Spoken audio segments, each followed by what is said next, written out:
Hi friends, आप सब कैसे हैं। Welcome to my YouTube channel, welcome to my YouTube family में दिल से आपका हार्दिक हार्दिक स्वागत है। और माय यूनिक ब्लॉग में भी आपका स्वागत है। और वीडियो शुरू करने से पहले कहना चाहूँगी कि प्लीज़ जिन्होंने मेरे चैनल को सब्सक्राइब नहीं किया हो, प्लीज़ सब्सक्राइब करिए, कमेंट करिए एंड लाइक करिए एंड शेयर करिए अपने फ्रेंड्स को जिनको टॉपिक अच्छे लगते हैं। एंड प्लीज़ बेल आइकन को प्रेस करना मत भूलिएगा। इससे ये है कि जो हमारे चैनल की नोटिफिकेशंस है वो आपके पास आ जाएगी। और मैं आज आपके सामने लेके आई हूँ एक बहुत अच्छी स्टोरी जो आपके दिल को शायद टच कर जाए, जैसे उस स्टोरी ने मुझे टच किया है। मैं भी बहुत सुनती हूँ और मुझे बहुत अच्छी लगती है, तो मुझे लगा कि मुझे लगा कि मेरे सब्सक्राइबर को भी वो स्टोरी सुननी चाहिए। तो वो एक है सच्चे विश्वास की स्टोरी कि चाहे लाइफ में कितनी भी प्रॉब्लम्स आ जाए ना, हमें लाइफ में कभी भी नहीं घबराना चाहिए। तो वो एक मुस्लिम्स लेडीज़ की स्टोरी है, वो मैं आपके सामने शेयर करनी चाहती हूँ। वैसे कोई फ़र्क नहीं पड़ता कोई हिंदू हो या मुसलमान हो, हैं तो हम सब एक। जिस तरह खून का रंग एक ही है ना, उस तरह हम सब भी एक हैं। वो तो पता नहीं कहीं लोगों और कई समाज वालों की मेंटलिटी है कि अलग अलग समाजों में बांट दिए गए, नहीं तो भगवान की आज जोत भी एक है, इसलिए हम सब एक ही हैं। तो मैं आज आपके सामने स्टोरी लेके हूँ, तो आप सुनिएगा बिल्कुल सुकून से। और बहुत लंबी स्टोरी है तो मैं थोड़ा भूल जाती, तो इसलिए लेके आई हूँ। तो प्लीज़ आप सुनिएगा कि वो क्या स्टोरी है। ओके, बहुत अच्छी है, तो पूरा आप सुनिएगा पूरा। तो मैं इस स्टोरी से पहले ये बोलना चाहूँगी, मैं इसका कंटेंट भी यही रखूँगी कि अगर भगवान पे हमको भरोसा है तो भगवान हमारे लिए हर चीज़ असंभव को भी संभव कर देगा, जैसे उसके लिए किया है ना। तो अब सुनिएगा। तो ये है अल्लाह की उस नेक औरत की जो भगवान बहुत ही प्यारी थी वो, पर उनकी भगवान ने सुनी। ठीक है। मैं आज आपको मैं मैं आज आपको एक बहुत ही प्यारी लड़की की कहानी बताने जा रही हूँ जो पाल रही थी पेट में सांप। अब आप सोच रहे होंगे ये क्या है, यही स्टोरी आप सुनिएगा। बताने जा रही हूँ तो बड़े सुकून से सुनिएगा, है ना। वो बहुत प्यारी थी, उसके मम्मी पापा ने उसको बहुत नाज़ों और प्यार से पाला था। और वो बहुत सुंदर थी, बहुत ही सुंदर, जिसकी अपन कल्पना भी नहीं कर सकते। तो वो इतनी सुंदर थी कि जो उसको देखता था ना उसको दीवाना हो जाता था। तो वो जहाँ रहती थी ना, उस मोहल्ले में उसके दीवाने बहुत थे, बहुत लड़के थे, जो कि उसको नहीं पता था। उस बच्ची उस उसके बच्चे, यानी जब उसको बच्चे होते थे तो पैदा होते ही मर जाते थे। वो बहुत खूबसूरत थी और उसको तरह तरह से उसको पाने की, एक उसका आशिक था जो उसके मोहल्ले में रहता था और उसका दीवाना हो गया। और वो उसे तरह तरह से उसको पाने की कोशिश करता, बस चाहता और बहुत मंसूबे बनाता कि वह मेरी हो जाए। लेकिन हुआ ये, वो मुस्लिम थी और उस लड़की की शादी एक मुसलमान से हो गई। और यहाँ पर वह लड़का हिंदू लड़का था और वो बहुत पछता रहा था कि मुझे न मिल सकी तो मैं इसको भी किसी और का नहीं होने दूंगा। उसने इसका ऐसा बुरा सोचा, ये किसी को भी नहीं मिल पाएगी। शादी तो इसकी हो गई है लेकिन मैं इसको खुश नहीं रहने दूंगा। और उसने जंगल में जाके काला जादू कर दिया उस लड़की पर और उसके पति के ऊपर। काला जादू करने से उस लड़की को उसका पति आंखें चुराने लगा। शुरू के 5 साल उसके यहाँ कोई औलाद भी न हुई और वह बहुत परेशान हुई। शौहर बहुत बेजार और इतना परेशान है, औलाद भी नहीं हो रही। फिर उसके कहने पर उसने रूहानी इलाज, मतलब वो कहीं गई और उसने भगवान की दया से, मतलब जो रहता है हमारे यहाँ मंदिर जाते हैं इनके समाज में, वहाँ जाते हैं नमाज वगैरह पढ़ने मस्जिदों में, तो ये वहाँ गई। वहाँ बोला, उसने रूहानी इलाज करवाया। बहुत रूहानी इलाज करवाने के बाद उसके घर घर के पास बहुत खूबसूरत बच्ची पैदा हुई। लेकिन शोहरत, मतलब जो उसका पति था, बच्ची के पास भी नहीं जाता। वो इस बात से बहुत दुखी थी कि अल्लाह का शुक्र करती हूँ, कम से कम घर में बरकत रहमत तो आई। एक न एक दिन बाप के दिल में भी बेटी के लिए मोहब्बत पैदा हो जाएगी। जब एक दिन बच्ची 8 महीने की हो गई थी, तब एक फ़कीर उस औरत के दर पर कुछ मांगने आया। औरत ने अपनी नौकरानी से कहा कि इस फ़कीर को कुछ देकर अलविदा करके रवाना कर दो। मगर वो फ़कीर जिद करने लगा, घर की मालकिन से मिलना चाहता हूँ, बहुत ज़रूरी है। तो वो औरत पर्दे में ही रहती थी, पर न जाने क्यों फ़कीर से मिलने दरवाजे पर आ गई। वो किसी से मिलती नहीं थी, पर वो आई कि मुझे मिलना है, उसका मन हुआ ऐसा। उस फ़कीर ने उससे कहा, मुझे 3 रोटी और सालन दे दो। उस फ़कीर ने खाने के बाद उससे कहा कि बेटी पानी नहीं पिलाओगी। उसने अपनी घर की नौकरानी से कहा, बड़े पीतल के गिलास में पानी ले आओ। उस फ़कीर ने जब गिलास का पानी लेकर पानी में देखा तो उस औरत से कहा, पानी में सांप है। वह हैरान हो गई, बेटी तुम पर काला जादू किया है, यह कैसे हो सकता है? मैंने कभी किसका बुरा नहीं सोचा, कभी किसके साथ गलत नहीं किया। मुझ पर कौन काला जादू करेगा? कौन मेरा बुरा करेगा? फ़कीर ने कहा, आप पर काला जादू किया है बेटी, आपकी कोई औलाद जिंदा नहीं बचेगी। हंसने लगी और उसकर बोलने लगी, तुम झूठ बोल रहे हो, तुम्हारी बात मैं कैसे मान लूं? मेरी 8 महीने की बच्ची है जो अंदर सो रही है। फ़कीर ने कहा, मेरी बात सच है, तुम्हारी बेटी सो मेरी बात सही है कि तुम्हारी बेटी सो नहीं रही है, वह बल्कि मर गई है। वह बहुत परेशान हुई और अंदर दौड़ लगाकर जाकर देखा तो बेटी को देखा तो सच में मर गई थी। वापस दरवाजे पर आई, फ़कीरवान नहीं था, गायब हो चुका था। उसने अपने साथ वाली को फ़कीर के पीछा करने के लिए भेजा, लेकिन फ़कीरवान नहीं था और सबको बताया। सब हैरान थे कि आखिर बच्ची कैसे मर गई। वह फ़कीर कौन था? लेकिन सब्र तो करना था, क्योंकि वो अल्लाह की प्यारी और नेक दिल इंसान थी। बेटी की मौत पर बस अल्लाह ताला से कहती, अल्लाह ताला, मैंने ऐसा कौन सा गुनाह किया है, मुझसे खुशियाँ ही रूठ गई है। बहरहाल उस बच्ची ने 1 साल बाद फिर बेटी पैदा हुई। बेटी पहले से भी ज़्यादा हसीन थी। उसके यहाँ घर में 1 साल बाद फिर बच्ची पैदा हुई। वह औरत अपनी बेटी को किसी के सामने नहीं लाती थी, कहीं उसे किसी की नज़र न लग जाए। एक बेटी खो चुकी थी, दूसरी नहीं खोना चाहती थी। लेकिन जब बच्ची 2 साल की हो गई, एक बार फिर वही फ़कीर दरवाजे पर आया। नौकरानी उस फ़कीर को सदका खैरात देने लगी और उस फ़कीर को पहचान गई और भागी और अंदर चली गई।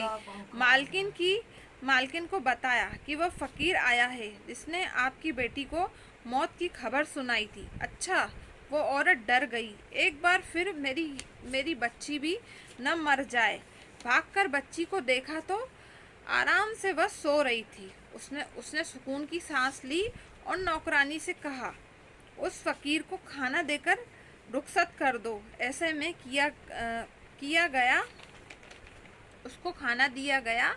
जाते हुए वह फ़कीर उस नौकरानी से बोला, उस घर की मालकिन के ऊपर काला जादू किया है, इस घर की कोई औलाद जिंदा नहीं बचेगी। क्यों मेरी बात वह नहीं मान रही? अपना इलाज करवा ले। उसे बोलो कि जादू किया है, किसी ने तुम पर कभी उसने अपनी मालकिन को बोला कि किसी ने तुम पर काला जादू किया है, तुम कभी भी माँ नहीं बन पाओगी। उस नौकरानी ने अपनी मालकिन को यह बात बताई। पहले तो नहीं मान रही थी, लेकिन फ़कीर ने जब यह बात बोली तो बहुत ज़ोर से रोने लग गई। वह नौकरानी घबरा गई और साहब को बुलाई। वो उस वक्त घोड़े पर सवार होकर घर आया। जैसे ही घोड़े से उतरा, घोड़े ने एक अजीब हरकत की, उसके घर के आंगन में गड्ढा खोदने लगा। सब हैरान थे, सब हैरानी से देख रहे थे कि आज इस घोड़े को क्या हो गया है। और उसने घर में कब्र क्यों खोद दिए। इतने में उस औरत की बेटी कदमों पर चलते हुए घोड़े की तरफ आई। उससे पहले उसे कोई रोकता घोड़े के बनाए हुए गड्ढे में जा गिरी। सब दौड़ते हुए उस गड्ढे की तरफ आए और बेटी को निकाला तो बेचारी मर चुकी थी। इस हादसे के बाद औरत को यकीन हो गया कि वो फकीर ठीक ही कहता था। इस जादू के तोड़ के लिए उसने अपना इलाज करवाया। कहीं जाकर उसने इलाज करवाया और उसके 1 साल बाद बेटी फिर पैदा हुई और वह बहुत परेशान थी कि इसकी इसकी यह बेटी भी कहीं मर न जाए। हुआ वही जिसका उन्हें डर था। एक दिन वह औरत अपने पति के साथ किसी अमील के पास लेकर जा रहे थे उस बच्ची को। रास्ते में अचानक एक उड़ती हुई चील आई और उस मासूम को उड़ा ले गई। देखते ही रह गए। उस चील ने कहीं आसमान में ले जाकर उसे फेंक दिया। जमीन पर आकर उस बेटी का पूरा जिस्म बिखर गया। माँ बाप तड़प तड़प कर रो रहे थे। आखिर हमारी बेटी को इस तरह कौन मारेगा, कौन दुश्मन है। और और हर वक्त हमसे औलाद का हम और हर वक्त हमसे औलाद के गम में रोती रहती। अपनी आंखों के सामने अपनी बेटी को मरते देखा था। अब तक उसका अल्लाह ताला पर सच्चा यकीन था। वह सजदे कर्म कर रही थी। या अल्लाह, तेरी क्या राय है, तेरी क्या मसलियत है, कौन हमारा दुश्मन है, हमारा राज क्यों नहीं खुलता। अमील ने यह भी नहीं बताया था कि काला जादू किसने किया है। उसका शोहरत तो पहले से ही उस औरत से बेजार हो चुका था। कम से कम बेटी की वजह से वो करीब आता था। लेकिन जब 3 बेटियों की मौत हो गई तो उसके घर वाले उकसाने लगे कि बेटा, तेरी ये बीवी मनूस है, उसके कोई भी औलाद होती है तो वह मर जाता है। हमें बेटा चाहिए, खानदान चाहिए, चिराग चाहिए, कोई तो होगा हमारी जायदाद का वारिस।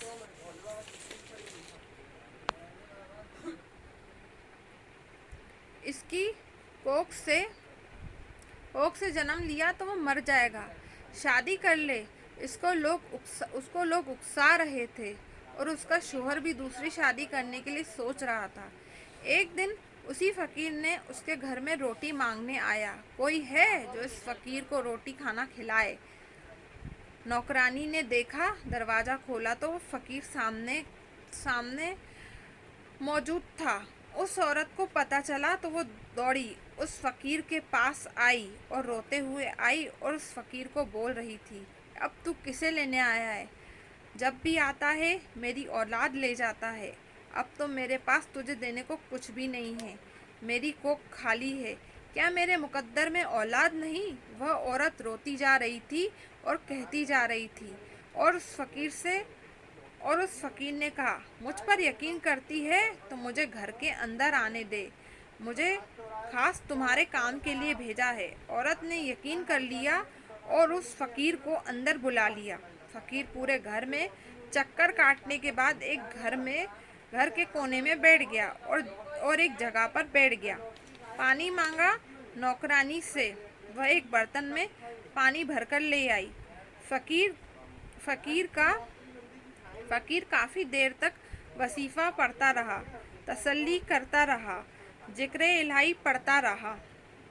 फिर उसने कहा, देखो इस बर्तन में क्या नज़र आता है। जैसे ही उस औरत ने देखा, काले रंग का सांप नज़र आता है, कुंडली मारे बैठा हुआ है, तो वह डर कर पीछे हट गई। फकीर ने कहा, बेटी अपनी आंखों से देख लेना कि आप पर काला जादू किया है और उस जादू के जरिए आपके पेट में बिठा दिया गया है, जो आपके हर बच्चे को मौत के घाट उतार देता है। लेकिन मेरे बच्चे तो सही सलामत पैदा होते हैं। यही तो बात है ना कि खुशी आपको मिलती है लेकिन ज़्यादा टाइम नहीं रहती। बच्चे का कोई और नहीं बल्कि यह सांप है। आपको यह बताऊं कि यह अम्ल किसने करवाया है। यह अम्ल एक हिंदू अमील ने करवाया है। बस्ती में बहुत से हिंदुओं में रहने वाले एक हिंदू आपके पीछे पड़ा हुआ है, जो आपको देखता था शादी से पहले, वह आपके हुस्न का दीवाना था, पर आपकी शादी हो गई। चला गया काले इल्म करवाने वाले के पास, जाकर एक मंत्र सीखा और जंगल में जाकर 4 दिन उस मंत्र को पढ़ता रहा। उसके बाद उसके उसके बाद उसने आप पर और आपके शौहर पर जादू किया। इसी वजह से वह शौहर और आपके जो इतनी मोहब्बत करने वाला था, वह आपसे नफरत करने लगा। समझ गई मेरी बात? उस आदमी ने इतना गंदा अमल करा दिया है तुझ पर और तुम्हारे शौहर पर। तुम कभी भी औलाद का सुख देख नहीं पाओगे। अगर चाहती हो तो तुम्हारी औलाद जिंदा रहे तो एक बड़ी सख्ती से गुजरना होगा। वह औरत जो अल्लाह की नेक बंदी थी, कभी भी उसके दिल में कभी यह ख्याल नहीं आया कि कभी भी किसी का बुरा करे, लेकिन उसके साथ बुरा हो रहा था। उसका मतलब अल्लाह ताला ने उसका इम्तिहान लिया। कोई उसके पीछे है। जब उसको पता चला तो वह कहने लगी, मैं हर मुश्किल से गुजरने को तैयार हूँ। उस गंदे इल्म को यहाँ से हटाते हैं। फकीर ने कहा, यह सोच ले, यह काम बहुत मुश्किल है। उसने कहा, मैं तैयार हूँ औलाद को औलाद को जिंदा करने के लिए। मैं तुम्हें उस सांप को अपने पेट में जन्म देना होगा कि आइंदा आने वाले बच्चे को जिंदगी महफूज हो जाए और तुम्हारी औलाद न मरे। पहले तो वो घबरा गई, फिर उसने वादा कर लिया था, मुझे रब पर और उसकी जात पर यकीन है, और इस अजीबो गरीब न यकीन करने वाले काम को मैं करने को तैयार हो गई। फकीर ने कुछ अमल बताए थे जो उसे रात को ही करने थे। उस औरत ने सारी बात अपने शौहर से कह दी। उसने उसको डांटा, औलाद की खातिर इतना खतरा मोल ले रही है, सांप को अपने पेट में पालने को तैयार है। तुम्हें यकीन है कि वह फकीर सच कह रहा है? औरत कहने लगी, नहीं, वो अल्लाह ताला का भेजा हुआ एक खास फकीर है और मैं उस पर यकीन रखती हूँ। अब तक जो हो रहा है वह तुम्हारी और मेरी नज़रों के सामने हो रहा है। तुम्हारे दिल में मेरे लिए नफरत उस हिंदू अमील ने डाली है, जो इस अमील को करके रहूँगी, उस अमील को सज़ा दे के रहूँगी, चाहे मुझे इसके लिए कुछ भी करना पड़े। फ़कीर ने यह बात भी बताई कि वह सांप तुम्हारे पेट में है, लेकिन वो बढ़ नहीं रहा है। जब तू उससे मोहब्बत का इजहार करेगी तो यह कहेगी, यह मेरा बच्चा है, इसको पैदा करना है, दुनिया में लाना है, तो तू फिर तुम्हारी बात को सुनेगा। तुम्हें किसी तरह से अपने पेट से बाहर निकालना है। यह समझ गई थी कि फकीर ने उसको कुछ अम्ल बताए थे। यह अम्ल तुम्हें रात को ही तन्हाई में करने हैं, बगैर किसी से बातचीत किए हुए। अब उसने यह बात भी कह दी थी कि जो मेरे पेट में है वो उसको उस दुनिया में लेके आना चाहती हूँ। मैं उसकी माँ हूँ। सांप ने यह बात सुनी। उसको सुनते ही वह जो इल्म के ज़रिए उसके अंदर था, बस वो बढ़ना शुरू हो गया।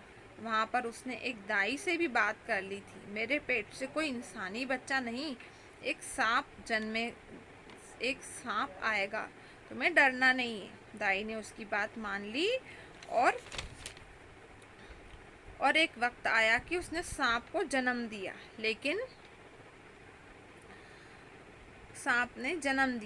लेकिन उसको ख़त्म करने के लिए वह जो वजीफे को कर रही थी, चिल्लाकार रही थी, इस तरीके से वह सांप जिंदा नहीं, मुर्दा हालत में बाहर आया। और अल्लाह ताला की करनी ऐसी हुई कि उसने एक सांप के जन्म के साथ एक जिंदा बच्चे को भी पैदा किया, जिसका रंग बिल्कुल नीला था। वह लड़का अपनी पैदाइश से कुछ देर बाद ही मर गया। देखा तो बहुत बहुत रोई। एक माँ के तीन बच्चियों और इस दुनिया तीन बच्चियों और एक बेटा चला गया, इस दुनिया से चला गया। क्या हो रहा है मेरे साथ? लेकिन उस सांप को सामने देखकर सच में हैरान थी। क्या मैंने सच में इस खौफनाक सांप को अपने अंदर पाला था? अल्लाह ताला सब मेरी मंजिल को आसान कर देगा।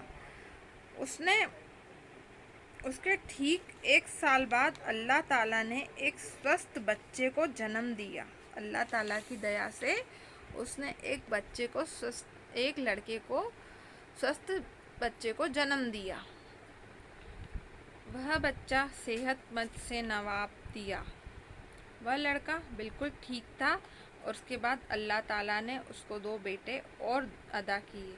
काले इल्म का असर अब ख़त्म हो चुका था। एक दिन फ़कीर उसके दरवाजे पर आया और वह भागती हुई बाबा से बोलने लगी, क्या बात है? अब कोई ऐसी खबर तो नहीं सुनाने वाले हो ना कि जिससे मैं फिर से लुढ़ जाऊं। अब तो मेरे बेटे भी हो गए हैं और अल्लाह का शुक्र है, अब ठीक है। मैं रोज़ाना उनकी लंबी ज़िंदगी की दुआ करती हूँ। कोई भी मेरे बच्चे को नुकसान पहुँचाए, फ़कीर ने कहा, कोई भी नुकसान न पहुँचाए, मैं रोज़ दुआ करती हूँ। फ़कीर ने कहा, इस बार मैं कोई बुरी खबर सुनाने के लिए नहीं आया हूँ, बल्कि खुशखबरी सुनाने आया हूँ। वो हिंदू अमील जिसने उस लड़के को अम्ल सिखाया था, उसको किसी काले सांप ने डस लिया। वो उस जंगल में फिर से काला जादू कर रहा था, फिर से तुम पर अम्ल करके तुमसे तुम्हारी बच्चों को छीन छीनना चाहता था। लेकिन अल्लाह ताला करनी ऐसी हुई कि काला नाग कहीं से आ गया और उसे ढस लिया। वह लड़का जो तुम्हारा आशिक था, फिर से उसे अम्ल करवा रहा था, उसको भी उसी काले सांप ने ढस लिया। और अल्लाह ताला ने तुम पर करम किया। जो तुम्हारे दुश्मन थे, उसको तुमसे दूर कर दिया। अब तुम हंसी खुशी जिंदगी गुजार सकती हो और तुम्हारे बेटे को लंबी लंबी उम्र अल्लाह ताला देगा। तुम्हारी जायदाद का वह वारिस बनेगा। वह नेक और अल्लाह ताला का प्यारा सबका भला करने वाला बनेगा। वह अल्लाह के नेक करम से हंसी खुशी ज़िंदगी गुजारने लगी। तो यही सबके लिए दुआ करते हैं। आखिरी में दोस्त, अल्लाह ताला और माता रानी से दुआ है कि वह हम पर भी नज़रो करम बनाए रखे, बुराई से बचाए रखे। आमीन आमीन।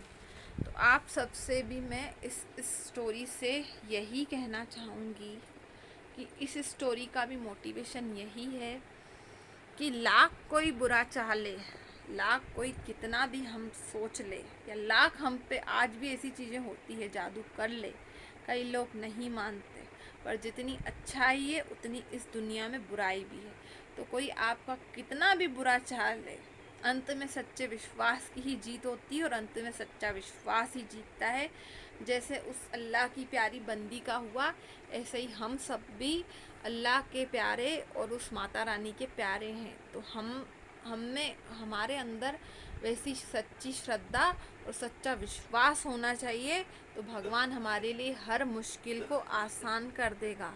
तो आप भी दोस्त, जो लोग मुझे सुन रहे हैं, ये कहानी का सुनाने का उद्देश्य ये था कि जिस तरीके से वो इतने बड़े एक माँ के लिए अपने बच्चे को खोना बहुत बड़ा दुख होता है, पर उस हालातों में भी वो नहीं घबराई। तो ऐसे ही हमें भी, चाहे जीवन में कितनी भी कठिन परिस्थितियाँ, चाहे कितनी भी कठिनाइयों का सामना करना पड़े, पर हमें नहीं घबराना है, ना हारना है, ना घुटने टेकना है। कई बार स्थितियाँ ऐसी हो जाती है कि हम उस ऊपर वाले से भरोसा हटा लेते हैं, पर हमें नहीं हटाना है। भगवान हमारे साथ है, यह भरोसा रखना है, तभी वो हमारा साथ देगा, नहीं तो वो आपका भरोसा नहीं देगा। क्योंकि कई बार ऐसा होता है कि भगवान भी हमारी परीक्षा लेते हैं और भगवान भी हमें कोई बड़ी चीज़ या बड़ा ओहदा देने से पहले हमारी परीक्षा लेते हैं। तो जो वही टाइम पीरियड होता है जिसने भगवान पे सच्चा भरोसा करके जीत लिया, तो वो हमें बड़े ओहदे तक भी ज़रूर पहुंचाएंगे। क्यों नहीं पहुंचाएंगे? अगर हम उन पर सच्चा भरोसा करेंगे तो वो हमें उस ओहदे तक भी ज़रूर पहुंचाएंगे। अगर वो कभी कोई हमसे चीज़ लेता है तो हमसे उतनी डबल चीज़ वो हमें देगा, तो हमें वैसा भरोसा रखना चाहिए, तो ज़रूर देगा। तो इस कहानी का उद्देश्य भी यही था कि जैसे वो दुखों में नहीं हारी, ऐसे ही हमें भी नहीं हारना है, और भगवान हमारा साथ देने ज़रूर आएंगे, चाहे आप कुछ भी करो, क्योंकि हम सब उसके प्यारे हैं और वो हमारा साथ देने ज़रूर आएंगे। तो कई बार हालात और परिस्थितियाँ ऐसी हो जाती कि हम भगवान पे भरोसा नहीं रखते, पर आप जब जब हारोगे, जब जब घबराओगे, वो आपका साथ देने ज़रूर आएंगे। आपको ऐसा विश्वास होना चाहिए कि वो हमारे साथ है और हमारा साथ ज़रूर देंगे। ना कि हम अगर आपस में झगड़े, चिड़चिड़ या किरकिर करते रहेंगे तो वो हमारा साथ कभी देने नहीं आएंगे। कई आदत होती है कि अपन बहुत चिड़चिड़ चिड़चिड़ गुस्सा कर रहे हैं, तो अगर ये सब नहीं करके भगवान को याद कर ले तो वो साथ देने ज़रूर आएंगे। क्योंकि आपके हर सॉल्यूशन का ये नहीं कि आप झगड़ा करो, आप खुद भी कलेश करो, सामने वाले के घर में माहौल ऐसा करो कि कलेश हो। नहीं, ये सब करने से भगवान आपका साथ नहीं देंगे। जितना उसको प्रेम से बुलाओगे, जितना सब्र रखोगे, वो आपका साथ देने ज़रूर आएंगे। क्योंकि वो खुद नहीं आता है, वो किसी न किसी रूप में आता है। और हमको जब वो कोई चीज़ बड़ी देता है ना, तो वो हमारी उस तरीके से हमारी परीक्षा भी लेता है, जो कि हमें नहीं पता कि वो हमारी क्या कर रहा है। क्योंकि आपको नहीं पता, उसको उसमें बहुत ताकत है, और उसको एक पल लगता है किसी इंसान का नसीब चेंज करने में। तो ये हमारे ऊपर है। तो हम अगर उन पे सच्चा भरोसा करेंगे तो वो हमारी बात ज़रूर सुनेगा, नहीं तो वो नहीं सुनेगा, चाहे कुछ भी हो। जैसे उसकी स्थिति ऐसी हो गई थी कि उसके ऊपर किसी का, और कई लोग आज भी ऐसे हैं कि बुरे बुरे जादू आप पे करते हैं, पर पता है जो जिस पे जादू करता है, जो जिसका, उसका अंत बहुत खराब होता है। क्योंकि आज वो सामने वाले को तकलीफ में देख के खुद तो सुकून में रहेगा, पर आपको पता है जब उनका अंत टाइम आता है ना, बहुत गंदा टाइम आता है।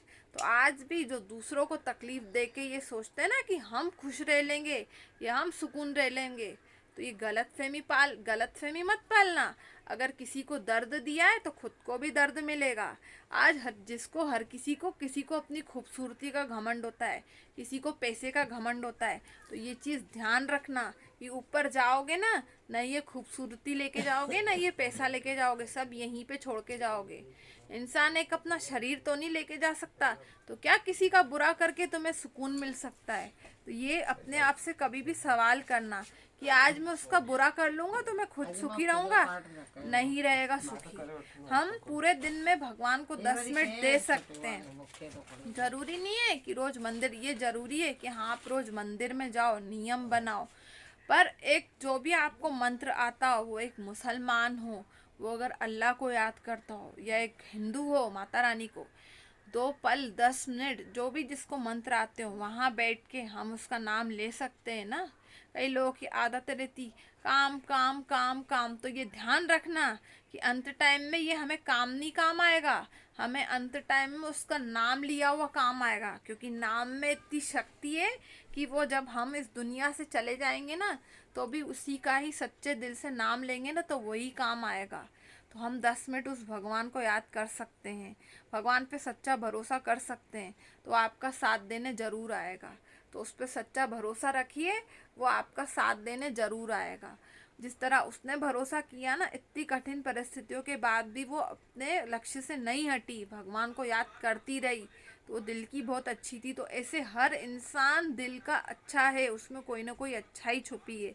तो आप अपनी उस अच्छाई को क्यों भूल गए हो यार?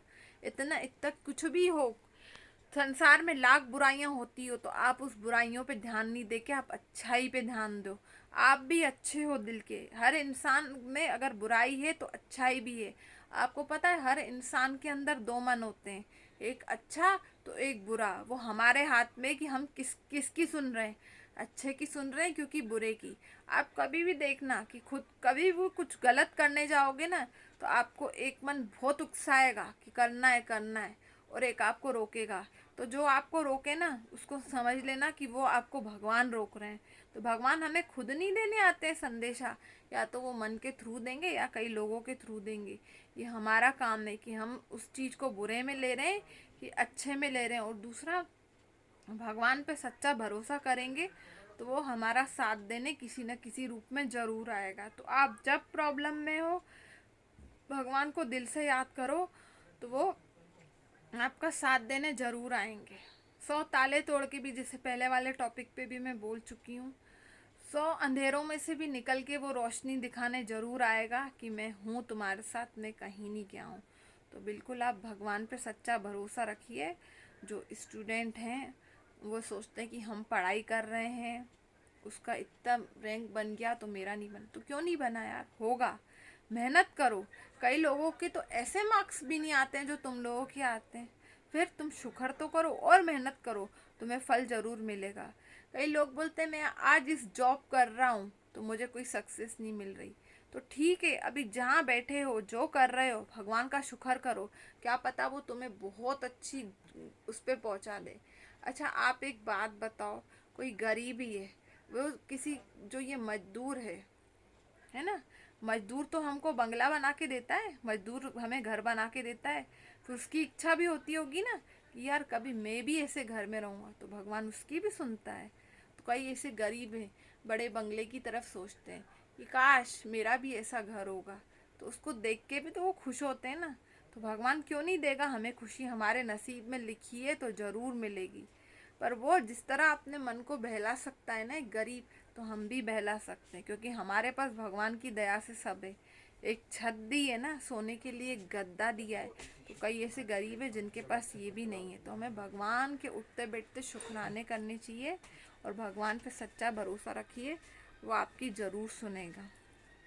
तो चलिए, आपको ये स्टोरी अच्छी लगी हो, मेरी बातें अच्छी लगी हो, तो प्लीज़ जिन जिन लोगों ने मेरे चैनल को सब्सक्राइब नहीं किया है वो सब्सक्राइब करिए, लाइक करिए, कमेंट करिए एंड शेयर करिए अपने दोस्तों को। प्लीज़ मेरा सपोर्ट करिए।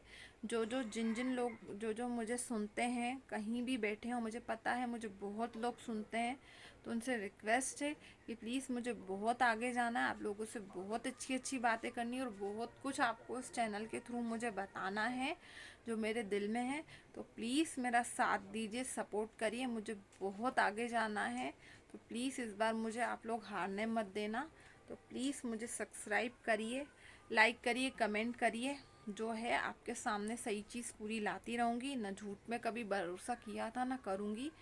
तो प्लीज़ आप अपना ध्यान रखिए, अपनी फैमिली का और सबका, और जितनी हो सके सबकी मदद करिए। और गर्मियों का टाइम आ गया है तो अपनी छतों पे पक्षियों के लिए पानी रखिए। और कोई आता है पशु पक्षी, तो आपके दरवाजे पे कभी कोई गाय या कुत्ता आता है तो उसको आप किसी में पानी दे सकते हैं, तो वो भी आप पानी पी के जाएगा तो खुशी होके जाएगा, आपको दुआई देगा।